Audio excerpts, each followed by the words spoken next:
And I want to start by thanking President Macron for hosting the event and, of course, for the lovely dinner last night. During the dinner, President Macron looked at me and asked if I would like to speak, and I said, Mr. President, I'm here for the good company and free wine, but I have to earn my keep today.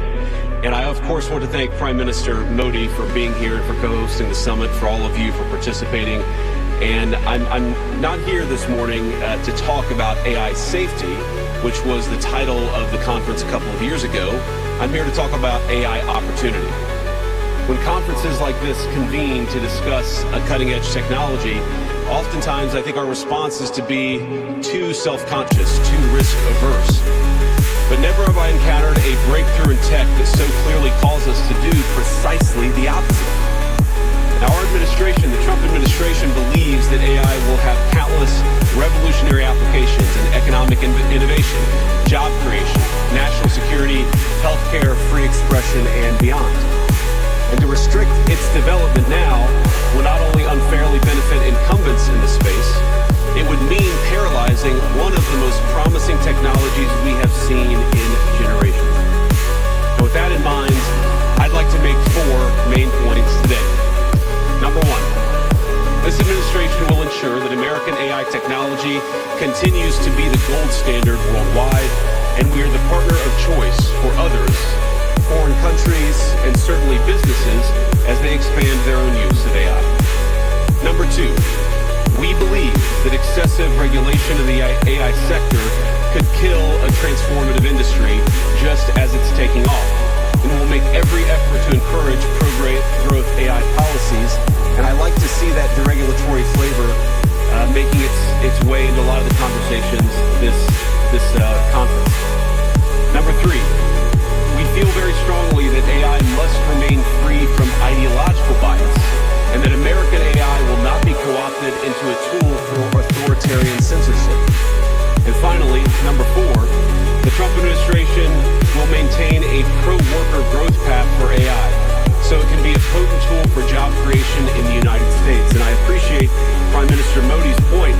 AI, I really believe, will facilitate and make people more productive. It is not going to replace human beings. It will never replace human beings. And I think too many of the leaders in the AI industry, when they talk about this fear of replacing workers, I think they really miss the point. AI, we believe, is going to make us more productive, more prosperous, and more free. The United States of America is the leader in AI, and our administration plans to keep it that way. The U.S. possesses all components across the full AI stack, including advanced semiconductor design, frontier algorithms, and of course, transformational applications. Now, the computing power this stack requires is integral to advancing AI technology. And to safeguard America's advantage, the Trump administration will ensure that the most powerful AI systems are built in the U.S. with American-designed and manufactured chips. Now, just because we're the leader doesn't mean we want to or need to go it alone, of course. And let me be emphatic about this point. America wants to partner with all of you. And we want to embark on the AI revolution before us with the spirit of openness and collaboration. But to create that kind of trust, we need international regulatory regimes that fosters the creation of AI technology rather than strangles it. And we need our European friends in particular to look to this new frontier with optimism rather than trepidation. Now, the development of cutting-edge AI in the U.S. is no accident. By preserving an open regulatory environment, we've encouraged American innovators to experiment and to make unparalleled R&D investments. Of the $700 billion, give or take, that's estimated to be spent on AI in 2028, over half of it will likely be invested in the United States of America. Now, this administration will not be the one to snuff out the startups and the grad students producing some of the most groundbreaking applications of artificial intelligence. Instead, our laws will keep big tech, little tech, and all other developers on a level playing field. Now, with the President's recent executive order on AI, we're developing an AI action plan that avoids an overly precautionary regulatory regime while ensuring that all Americans benefit from the technology and its transformative potential. Now, we invite your countries to work with us and to follow that model if it makes sense for your nation. However, the Trump administration is troubled by reports that some foreign governments are considering tightening the screws on U.S. tech companies with international footprints. Now, America cannot and will not accept that, and we think it's a terrible mistake, not just for the United States of America, but for your own countries.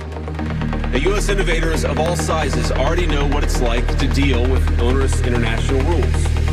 Many of our most productive tech companies are forced to deal with the EU's Digital Services Act and the massive regulations it created about taking down content and policing so-called misinformation. And of course, we want to ensure the internet is a safe place, but it is one thing to prevent a predator from preying on a child on the internet, and it is something quite different to prevent a grown man or woman from accessing an opinion that the government thinks is misinformation.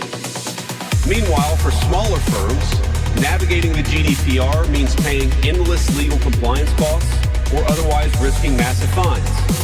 Now, for some, the easiest way to avoid the dilemma has been to simply block EU users in the first place. Is this really the future that we want? Ladies and gentlemen, I think the answer for all of us should be no. Now, there's no issue where we worry about more than regulation when it comes to energy. And again, I appreciated the comments of so many at the conference because they recognize that we stand now at the frontier of an AI industry that is hungry for reliable power and high-quality semiconductors. Yet too many of our friends are deindustrializing on the one hand and chasing reliable power out of their nations and off their grids with the other.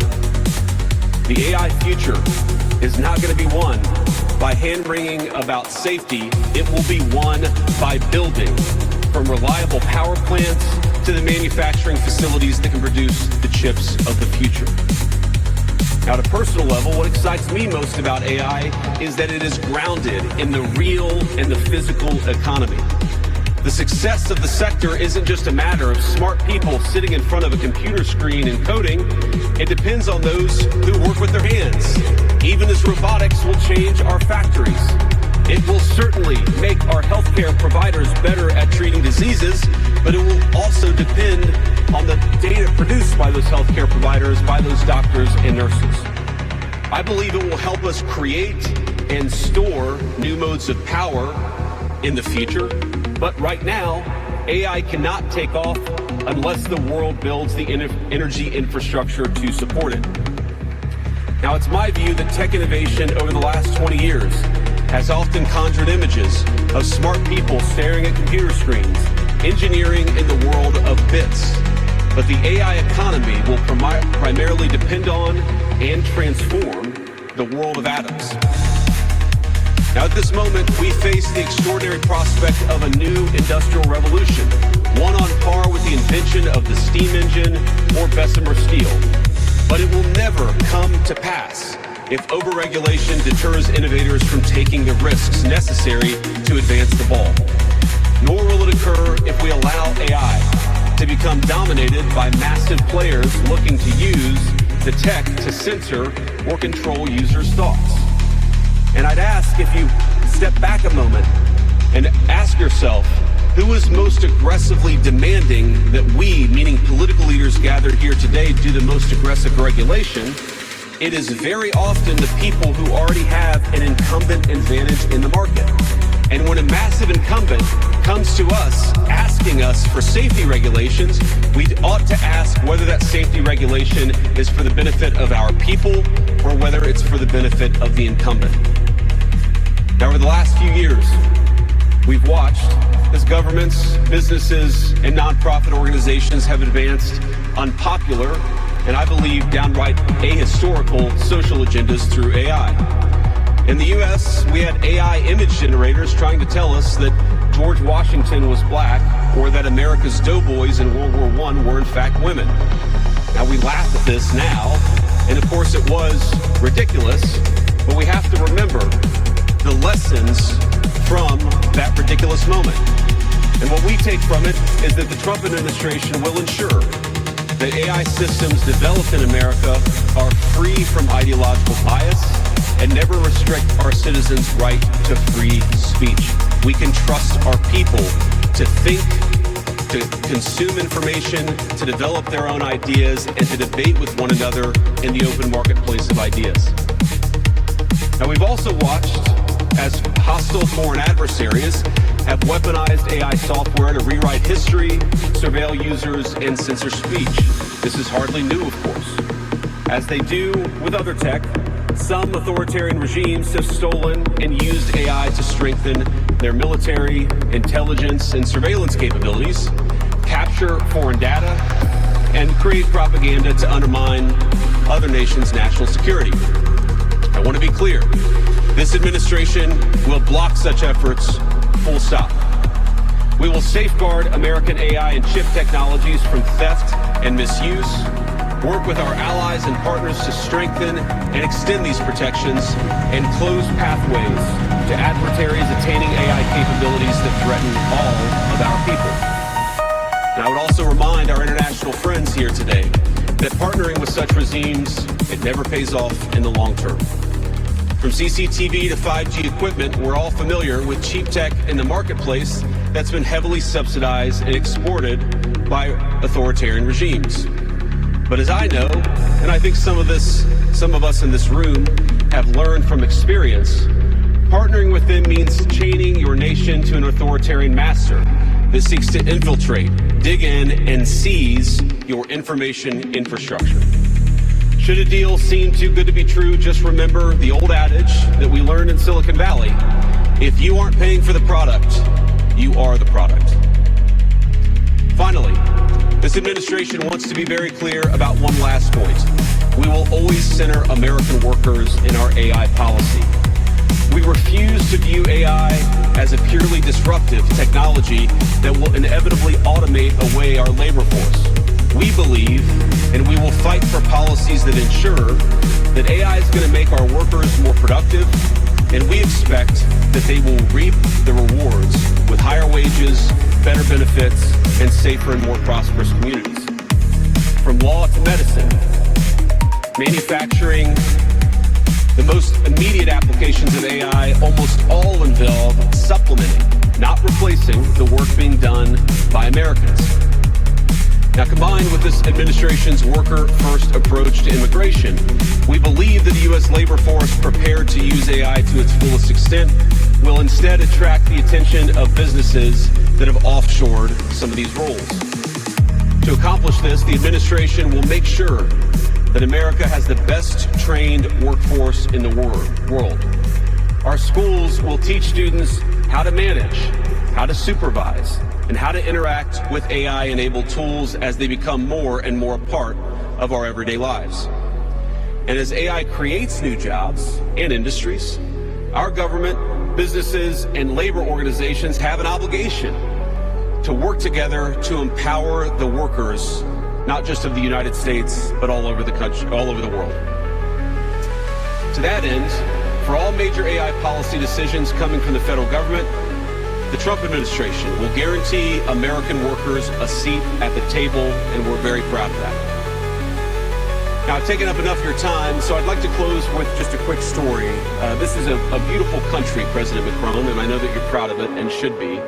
And yesterday, as I was touring Les Invalides with General Brevet with my 3 kids, he was kind enough to show me the sword that belonged to America's dearest international friend from our own revolution, of course, the Marquis de Lafayette.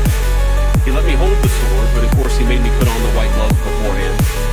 And it got me thinking of this country, France, and of course of my own country, and of the beautiful civilization that we have built together with weapons like that saber.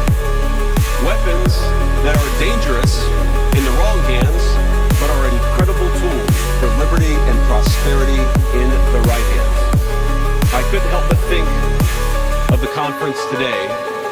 If we choose the wrong approach on other things that could be conceived of as dangerous, things like AI, and choose to hold ourselves back, it will alter not only our GDP or the stock market, but the very future of the project that Lafayette and the American founders set off to create.